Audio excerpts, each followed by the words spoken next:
Bonjour à toutes et à tous, moi c'est Amanda Iosset, secrétaire générale de Solidarité sans frontières.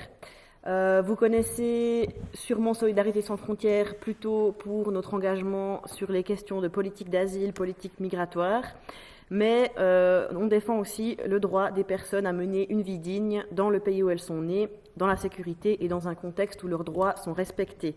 C'est pour ça que ces dernières années, on a souvent pris part à des campagnes qui concernent, par exemple, la politique agricole ou la politique, disons, d'échange au niveau international.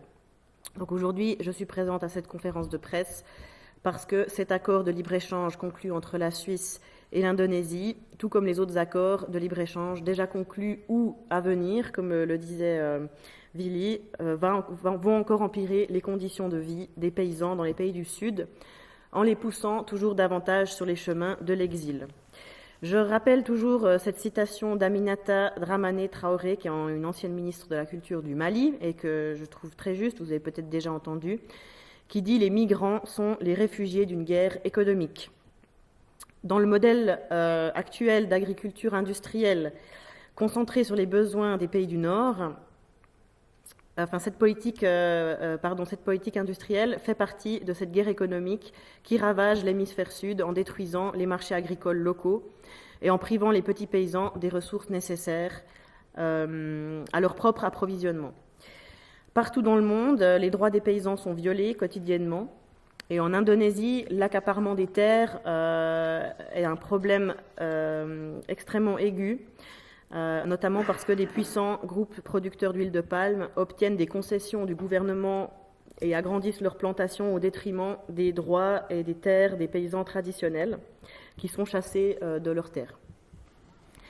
Les paysans traditionnels, de ce fait, ne peuvent plus nourrir leurs familles. Et pendant ce temps, les sociétés transnationales de l'agroalimentaire prospèrent et accaparent des hectares, imposent la déforestation, contaminent les sols par l'établissement de monocultures et utilisent en masse des pesticides et des engrais. Tout ça pour une production destinée, on l'a dit, au marché mondial. Les accords de libre-échange sont un système de destruction organisée des écosystèmes et des moyens d'existence de milliards d'êtres humains sur cette terre. Et l'accord entre la Suisse et l'Indonésie n'est pas une exception.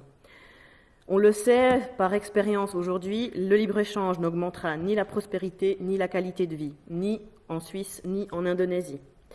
Il sert uniquement les intérêts des actionnaires des grosses multinationales et il renforce la domination du Nord sur le Sud. Il est la cause de nombreuses migrations forcées, que certains appellent de manière méprisante ensuite migration économique. Comment s'étonner en fait que tant de paysans appauvris, privés de terres et de ressources deviennent des réfugiés dans leur propre pays et parfois essayent de le quitter pour chercher un emploi ailleurs? Comment nier la part de responsabilité de notre gouvernement qui poursuit le développement d'un modèle d'échange international qui est appelé à disparaître si on veut préserver notre environnement et l'espèce humaine? Ne serait-il pas temps de choisir enfin le camp des paysans, des petits producteurs, suisses ou indonésiens, plutôt que celui de l'agrobusiness? Je rappelle que la déclaration de l'ONU sur les droits des paysans a été adoptée en 2018, c'est tout récent. L'accord de libre-échange entre la Suisse et l'Indonésie est en totale contradiction avec cette déclaration, que la Suisse a pourtant soutenue. Pour nous, les seules voies valables aujourd'hui pour éviter la destruction des moyens d'existence des paysans et l'explosion de la migration forcée qui en découle, c'est d'en finir avec cette dictature de la mondialisation néolibérale.